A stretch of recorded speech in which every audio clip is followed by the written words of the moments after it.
So my name is Aqeela, and I grew up in a little small community south of here called Watts. And Watts actually has the largest concentration of public housing west of the Mississippi. I'm the youngest of 10 kids, and I participated in what many of us in the movement in LA considered one of the longest running wars in the history of this country, and that's urban street gang wars.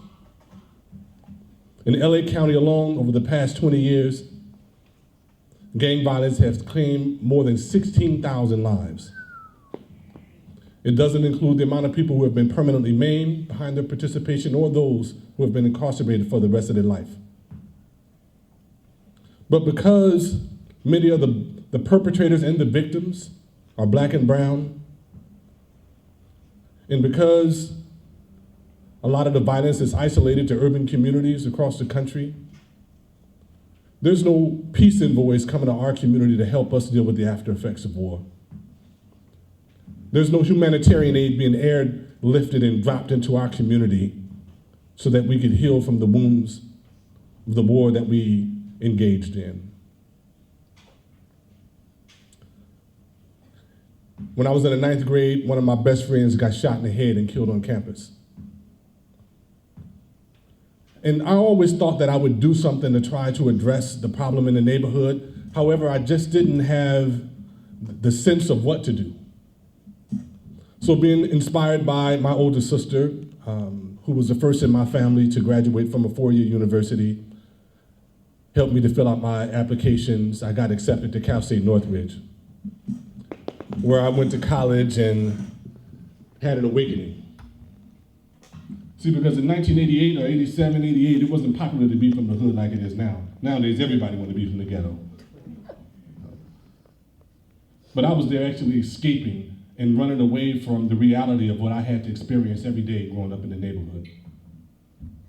And while I was there, I met this woman who was everything I wasn't. And it's always a woman that actually, causes the awakening in your life. I mean, she was fine, she had her own car, she had an apartment off campus, and I was so insecure about the relationship because I was raised in the condition to believe that I was ugly. So I always used to ask myself, why is this beautiful woman dealing with a dude like me? I know she's cheating on me. So I used to leave class early sometimes to go and listen to her door and everything, read through her diary, smelling her panties and stuff, You see, I laughed at everybody. I did that before. But in my machismo, I said that, I'm gonna get out of here, I'm gonna do my thing, and when I find out that she's cheap, it's gonna be all good because I'm gonna be out there already doing my thing. And in the process, I got burned. You know what that means, yes? So I burned my girl, and she was like, "What's this?" and everything, and I was like, "It was you, I knew it." I damn near convinced her that it was her. But one night, I'm laying in my dorm and I was reflecting on all of the things that had happened to me in my life. I had kids at an early age, 15 when I had my first son, 16 my daughter, 16 another daughter, 16 another daughter. And that morning I woke up and decided to do the first noble thing in my life, which was to tell her the truth. So I called her up and I asked her to go out to lunch.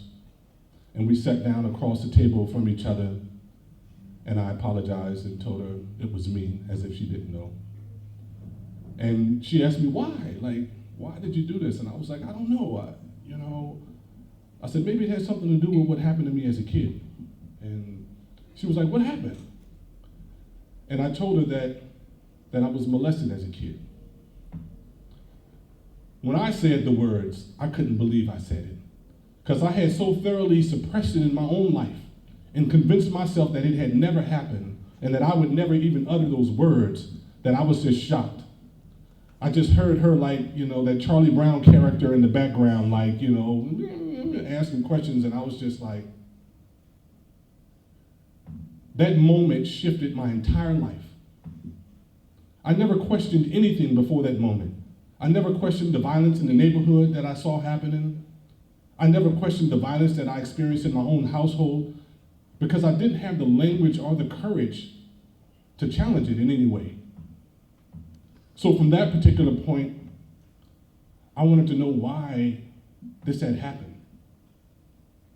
So I started reading all of these different books, the autobiography of Malcolm X, Man, Child in the Promised Land, James Baldwin's The Evidence of Things Not Seen, and became totally politicized and decided that I wanted to go back home and do something about the war that was killing so many of my friends in the neighborhood. So in 1989, I lost 13 really good friends to this war. And I was like, we got to do something to stop this thing. So I hooked up with a couple of my partners and we started marching in all of the different housing developments, having intimate conversations with brothers that we really never had before. With the help of Hall of Fame great Jim Brown, we created a platform in which, in a 4-year period from 1988 to 1992, we organized a peace treaty in our neighborhood. This peace treaty changed the quality of life in our community. Grandmothers began to walk the streets again. Kids began playing in the parks again. Many men became fathers to their children for the first time. Because it's a strange thing that, on the east side of the tracks, all of the Crip neighborhoods was in love with the blood girls, and all of the blood girls, they was in love with the Crip dudes. And so as you can imagine, that when the peace treaty happened, man, it was thousands of peace treaty babies, But it's one thing to create a peace treaty and a whole nother work to sustain it. And there were a lot of profound lessons that came out of the experience. One of the things that we learned was that peace is not a destination. And it's not only this utopian idea of dancing through a field of dandelions and we all happy and free and, that peace is extremely difficult work. And sometimes the peacemakers lose their lives in the process of waging peace. That peace is a series of peaks and valleys that's not to be judged. Because sometimes everything is just wonderful when we're at the top of the mountain, and then you can turn around the next day and you can cut the tension in the neighborhood with a knife. So I labored in this movement for 16 years, having all types of successes, building a big community-based organization, 80 staff, millions of dollars in contracts, traveling all across the country, sharing with people our strategy, organizing peace treaties in other communities.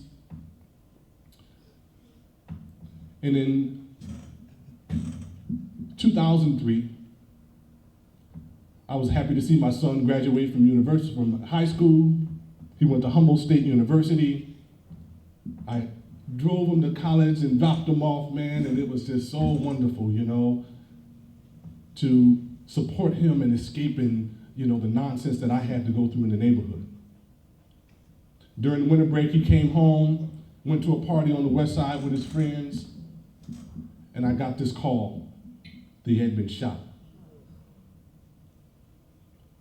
All that week, I felt like something was wrong, and I couldn't put my hand on it. I even asked myself if I was gonna die.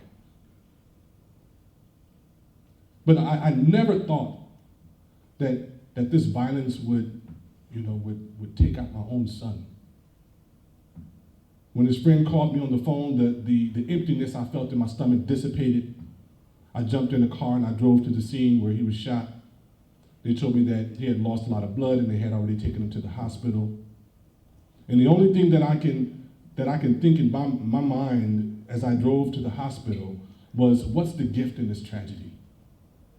I called my best friend, Orland Bishop, and asked him to reach out to Terrell's soul because this is the type of work that he do.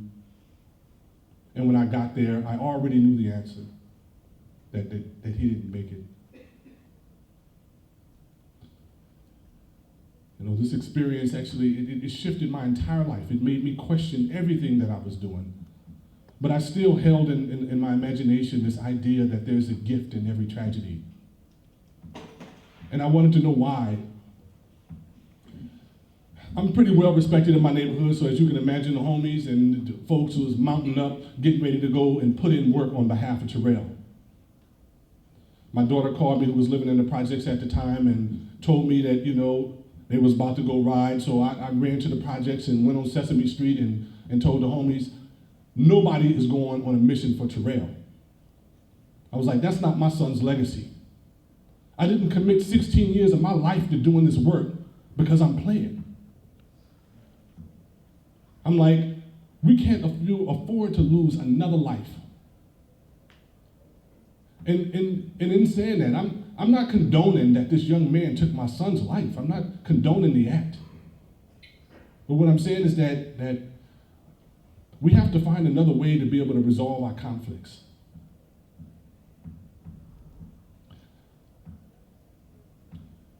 Unless you have a murder weapon or someone, willing to come forward and testify, to this crime, there's nothing that law enforcement can do.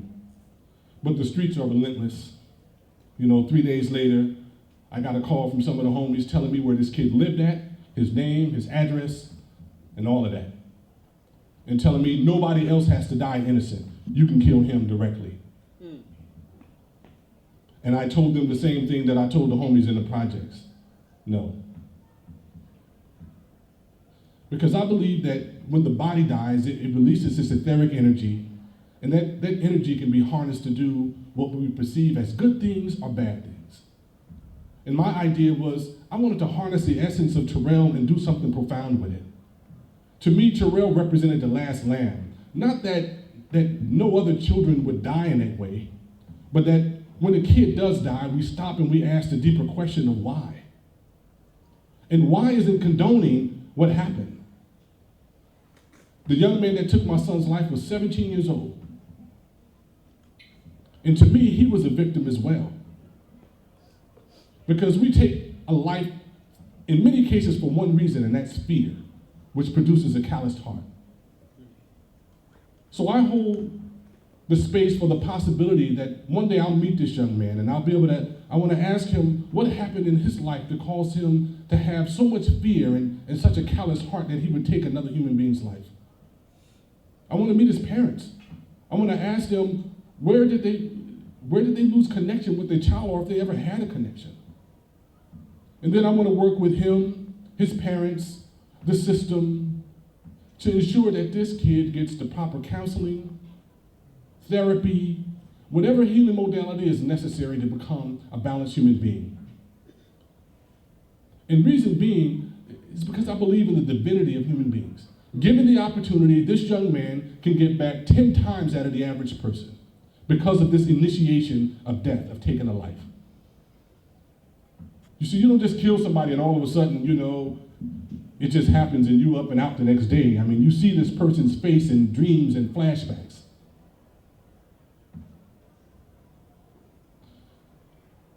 So this experience led me to this epiphany, this idea that we have to start a new movement in this country. And I call this movement the Reverence Movement. Because reverence is the old word for love. And it's about the quality of attention that we give to someone or something.